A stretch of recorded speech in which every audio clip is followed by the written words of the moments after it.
Savivaldybės internetinėje svetainėje pasirodžiusioje informacijoje apie valstybės tarnautojų ir valstybinių institucijų darbuotojų atlygį vietoje pavardžių pareigybės. Netikslus yra atlygį bylojantys skaičiai. Pavyzdžiui, kukli mero alga į rankas 3879 litai iš tiesų yra ne visas atlygis, kurį gauna pirmasis Kauno asmuo. Tarybos sprendimu Andriui Kupčinskui papildomai apmokamos ir per 1000 litų įkainotos kanceliarinės išlaidos. Kaip skelbiama, per 1000 litų daugiau nei meras uždirbantis administracijos direktorius tikino, už kai kuriuos savo pavaduotojus gaunantis mažiau. Tačiau paskelbti skaičiai rodė ką kitą. Vygantas Gudėnas pripažino, kad apie atlyginimus paskelbta informacija visuomeniai nėra tiksli.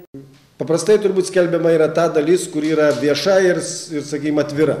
Dabar jūs negalėsite paviešinti, kiek akciniai bendrovė, sakykime, akcininkai sutarė pridėti priedo direktoriui. Paprastai dar būna, sakykime, alga galbūt ir liktai atrodo labai nedidelė, bet priedas gali būti net 2 ir 3 kartus didesnis už atlyginimą. Didesnį atlyginį miesto valdžios atstovai pasirodo gauna savivaldybės įmonių vadovai. Oficialiai skelbtas bendrovės Kauno vandenis vadovo uždarbis be 104 litų siekia 7000 litų per mėnesį. Tačiau tokius skaičius pateikę savivaldybininkai tikino išties nežinantis, kiek savivaldybės įmonių vadovai gauna priedų. Sklando kalbos, kad savivaldybei priklausančių gydymo įstaigų skyrių vedėjų algos gerokai lenkia vadovų atlygį. Tačiau sužinoti tikslius skaičius nepavyksta net savivaldybei, tai yra jų steigėjui. Ne visose bendrovėse savivaldybė 100% yra įstatinio kapitalo savininkė. Ir šioje vietoje daugiausiai su tom bendrovėmis susidurėm, kurios nenori pateikti išsamių duomenų, argumentuodamas to, kad mažesnieji akcininkai neleidžia. Visuomeniai paviešintame algalapyje stebina ne tik kai kurios įtartinai kuklios algos, bet ir niekada negirdėtos įstaigos. Pavyzdžiui, dirbantis viešojoje įstaigoje Domus Pacis atskaičius 2 centų fizinių asmenų pajamų mokestį per mėnesį gauna 3 litus 88